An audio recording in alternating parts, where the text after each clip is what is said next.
পতিত সরকারের মেয়র নাই, যেহেতু এই জায়গাটা খালি, মেয়র শূন্য, তাই ইশরাক সাহেব এই শূন্য অবস্থাটাকে পূরণ করবে, এই জন্য আদালত রায় দিয়েছে। যেমন আসিফ মাহমুদ এটার দায়িত্বে আছে যে ইশরাক সাহেবকে শপথ গ্রহণ করানো, কিন্তু উনি নিচ্ছেন না। এটা আমার কাছে মনে হচ্ছে যে আইনের সাথে গাদ্দারি করা হচ্ছে, জনগণের সাথে গাদ্দারি করা হচ্ছে।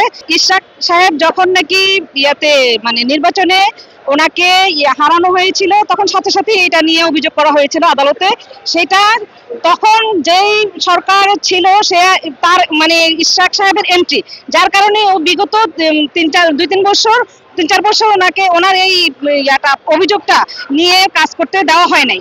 যখন এই সরকার পতন হলো, তারপরে আবার এটা নিয়ে ইশরাক সাহেব আদালতে আবার করলো, অ্যাক্টিভ করে এটা পর্যালোচনা সবকিছু করে এটা আদালত রায় দিয়েছে যে ইশরাক সাহেব বাকি যে সময়টা, এখন যে মেয়র নাই, এখন তো মেয়র নাই এই সরকারের, মানে যে পতিত সরকারের মেয়র নাই, যেহেতু এই জায়গাটা খালি, মেয়র শূন্য, তাই ইশরাক সাহেব এই শূন্য অবস্থাটাকে পূরণ করবে, এই জন্য আদালত রায় দিয়েছে। আদালতের রায়ের পরিপ্রেক্ষিতে নির্বাচন কমিশন গ্যাজেট প্রকাশ করলো, গ্যাজেট প্রকাশের পরে এটা নিয়ে মানে রিট হলো, রিটের পরে আবার আদালত এটাকে রায় দিল, রায় দেওয়ার পরে আবার আপিলে চলে গেল, আপিলে যাওয়ার পরেও রায় দিল, রায় দেওয়ার পরে এখনো এটা হ্যাঙ্গিং অবস্থা আছে। ইশরাক সাহেবকে কোনোভাবেই শপথ গ্রহণ করানো হচ্ছে না। আমরা জানি না আসলে এটা কি উদ্দেশ্য, কি কারণ যে আমরা তো আইনকে অমান্য করতে পারি না।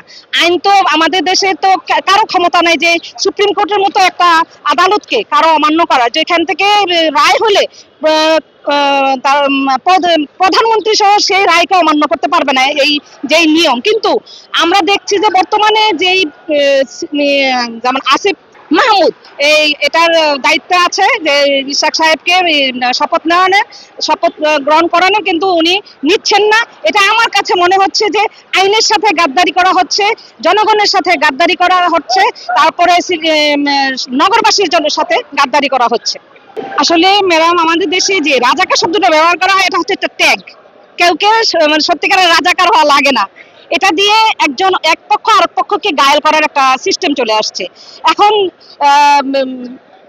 প্রধানমন্ত্রীর পিএস যেহেতু এতদিন মানে অনেক দিন ক্ষমতা থাকার পরে 400 কোটি টাকার মালিক হয়েছে, কিন্তু বর্তমান আসিফ মাহমুদের পিএস 150 কোটি টাকার মালিক হয়ে গিয়েছে 9 মাসের মধ্যে। আসলে এখনো এটার কোনো প্রমাণ হয় নাই। যদি সত্যিকার অর্থে এই ঘটনা ঘটে থাকে, তাহলে তো আমরা তীব্র নিন্দা জানাই। আর দুর্নীতি করলেই যে রাজাকার, আসলে তা না। রাজাকার বিষয়টা হচ্ছে যে যারা দেশের বিরুদ্ধে, যেমন এক সময় আমাদের দেশে যুদ্ধ হয়েছিল, তখন এই যুদ্ধের বিরুদ্ধে, আমাদের বাংলাদেশের বিরুদ্ধে যারা দাঁড়ায় তাদেরকে রাজাকার বলা হয়। এরকম এখন বর্তমানে হয়তো যে 71 সালে যারা রাজাকার ছিল, তারা এখন বয়োবৃদ্ধ হয়ে গিয়েছে, তাদের সন্তানরা যে রাজাকার সেটা বললেও আমাদের ঠিক হবে না। কারণ রাজাকারের বৈশিষ্ট্য হচ্ছে দেশের বিরুদ্ধে যারা ষড়যন্ত্র করে। তো এখন যেটা আসিফ মাহমুদের পিএস ঘটনাটা ঘটিয়েছে এই 9 মাসের মধ্যে, এটা যাচাই বাছাই করার পরে যদি সত্যিকারের এই ঘটনা হয়ে থাকে, তাহলে এটা তো মানে সারা দেশবাসীর পক্ষ থেকে তীব্র নিন্দা। এমনকি তাদের যে মানে উদ্দেশ্যে যে দেশ স্বৈরাচার মুক্ত করার জন্য যে দেশ রক্ষা করেছিল, সেটার মধ্যে তাহলে তারা মানে একাত্ম